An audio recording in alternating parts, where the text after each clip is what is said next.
Alors, pourquoi est-ce que les enfants des hommes ou des femmes riches, influentes finissent toujours mal? Est-ce que vous êtes déjà posé cette question? Parce qu'on est là sur les réseaux, il y a des situations où il y a des histoires qui viennent sur la toile. Nous, on les voit, on rigole, on en parle vite fait, et puis on passe à autre chose, alors que ce sont vraiment des cas d'école. OK? À l'occurrence, là, on a un monsieur qui s'appelle Balthazar, je ne sais quoi, et il est d'origine guinéenne, d'après ce que j'ai compris, et son père, c'est quelqu'un de très influent en Guinée. D'accord? J'ai pas envie de rentrer dans sa vie privée, mais bon, pour situer un peu l'histoire, il y a à peu près plus de 400 vidéos de ce monsieur en faisant des débats sexuels avec plusieurs femmes. Et parmi ces femmes-là, il y a des femmes mariées, il y a des célibataires, il y a des assistantes, des secrétaires, des machins. En fait, il y a tout genre de femmes. Et puis le monsieur ne se gêne même pas en fait. À chaque fois qu'il fait ce genre de choses, il se filme. Il se filme avec ces femmes-là et il garde dans son portable. Ok. Si vous voulez savoir comment est-ce que ces vidéos-là ont atterri sur la toile, apparemment, il a été arrêté pour une histoire de fraude. Et puis finalement, quand ils ont fait une perquisition chez lui, ils ont trouvé toutes ces vidéos-là. Bon, moi, mon point n'est même pas là.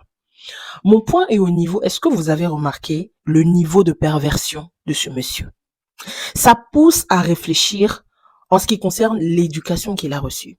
Sachant que c'est l'enfant de quelqu'un d'influent en Guinée, ça pousse quand même à réfléchir sur comment est-ce que quelqu'un peut arriver à ce niveau en fait de je ne réfléchis plus en fait, le niveau de liberté dans sa pensée. À aucun moment il se dit mais quand même c'est mal de prendre la femme de quelqu'un d'autre, peut-être la femme de voilà, de quelqu'un que je connais, peut-être une fille qui est venue peut-être demander du travail, peut-être mon assistante, elle a peut-être une vie de famille. Pourquoi est-ce que je suis obligée de faire ça avec cette femme-là? Et que dans sa tête, je pense que ce gars-là, il se dit en fait que tout lui est dû.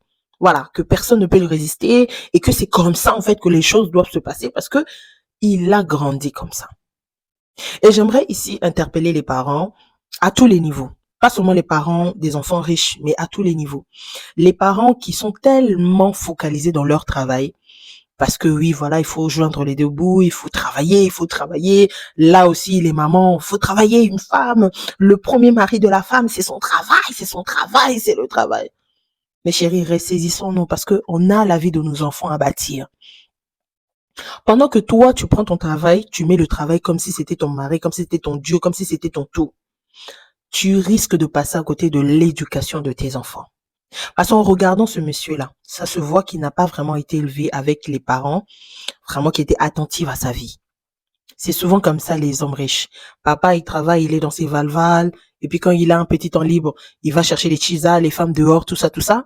Maman, peut-être qu'elle n'est pas heureuse dans son foyer. Elle se dit, oui, voilà, moi, je suis pas heureuse, moi. L'époque où les mamans étaient là pour les enfants, qui s'occupaient des enfants, la maman qui sacrifiait peut-être son temps, peut-être que sa liberté pour s'occuper des enfants, c'est révolu, hein. Papa, tu fais des conneries, maman aussi a fait des conneries. Les enfants sont laissés comme ça à eux-mêmes. Et pour récompenser, en fait, pour compenser le manque d'attention, le manque de présence dans la vie de ces enfants, qu'est-ce que ces hommes influents riches font? Ils donnent l'argent.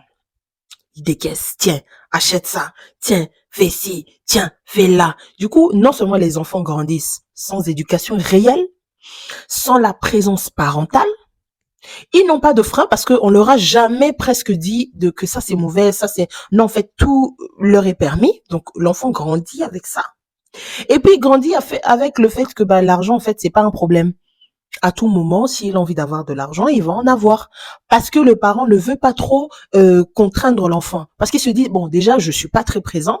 Alors si je dois être là et m'engueuler avec lui, bon, voilà, c'est pas intéressant. Et du coup, le père donne. La maman chuchote parce que oui, leur père n'est pas là. Je suis toute seule. C'est moi. Je suis un peu papa et maman en même temps. En même temps, moi, j'ai mes problèmes. En même temps, il y a des chisas.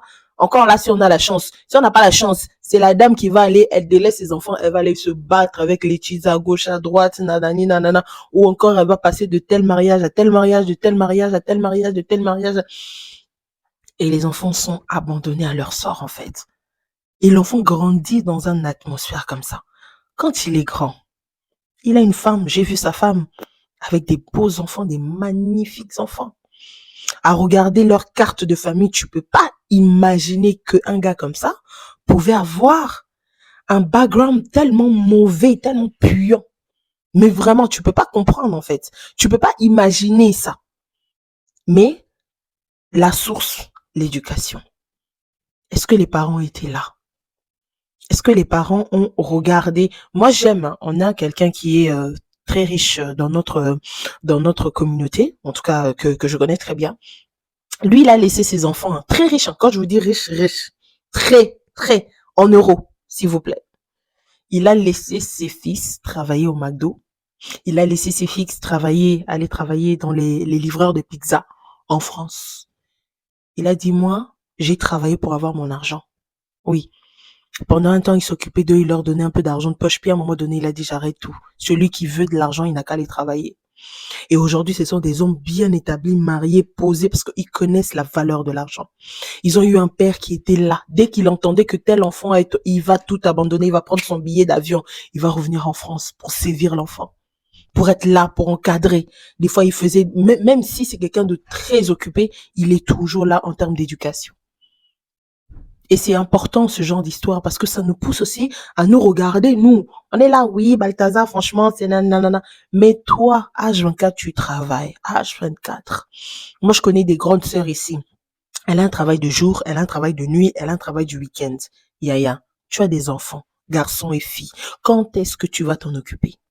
Quand est-ce que tu vas voir des petits comportements que quand tu reviens du travail, tu es fatigué en fait. Tu es fatigué, tu te laves, des fois tu es un peu au téléphone, après tu dors. Le lendemain, tu vas déposer encore les enfants à l'école ou soit les enfants vont eux-mêmes parce qu'ils ont grandi, l'autre prend son bus et tout machin. Il y a des comportements que tu ne verras pas si tu ne passes pas le temps. Il faut passer le temps pour comprendre. Il faut passer le temps pour voir. Il faut mettre des pièges à la maison.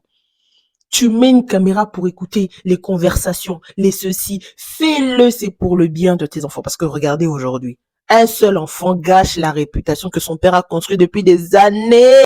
Donc l'enfant là vient de gâter la réputation de son père, la réputation qu'il a construite pendant des années dans le gouvernement guinéen.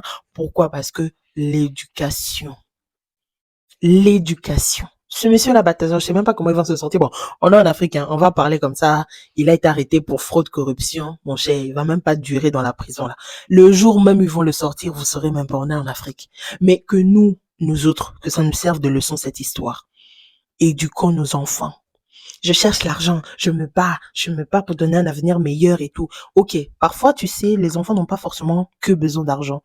Des fois, ils ont besoin de présence. Ils ont besoin d'observation. Ils ont besoin de causerie. Cause, parle.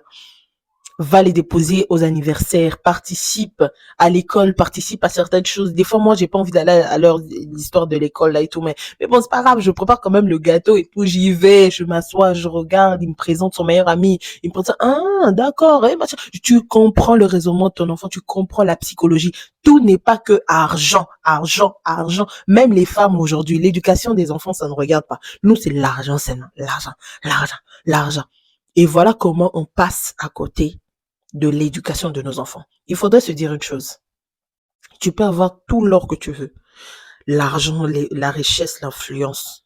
Il n'y a pas une douleur qui est beaucoup plus profonde que de rater l'éducation de ses enfants, de voir son enfant en train de foutre la honte à toute la famille, de vous détruire et de se détruire lui-même.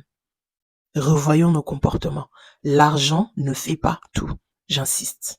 Dites-moi en commentaire ce que vous pensez. Cette vidéo sera ici et ce sera aussi sur ma chaîne YouTube, Clara B. À bientôt.